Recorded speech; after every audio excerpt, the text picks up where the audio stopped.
भूमिपुत्रांच्या न्याय हक्कांसाठी भूमी अधिकार पार्टी ठामपणे निवडणुकीच्या रणांगणात मुंबई. दिनांक 16 डिसेंबर 2025.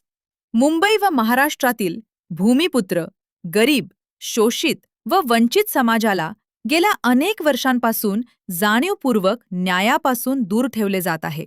गावाकडील जमिनी लाटल्या जात आहेत. शहरातील झोपड्या व वस्त्या पुनर्वसनाच्या नावाखाली उद्ध्वस्त केल्या जात आहेत.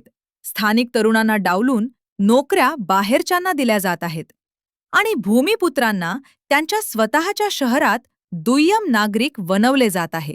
ही लूट, अन्याय आणि शोषण सहन करण्याची वेळ आता संपली आहे. या व्यवस्थेविरोधात थेट संघर्ष करण्यासाठी आणि भूमिपुत्रांच्या हक्कांना राजकीय ताकद देण्यासाठी भूमी अधिकार पार्टी BAPची स्थापना करण्यात आली आहे.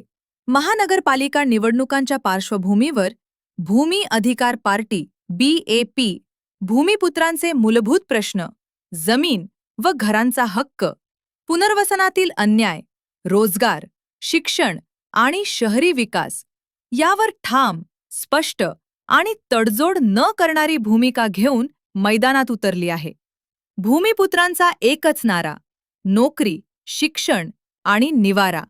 हा नारा केवळ घोषणा नसून भूमिपुत्रांच्या हक्कांसाठीचा लढ्याचा स्पष्ट निर्धार आहे.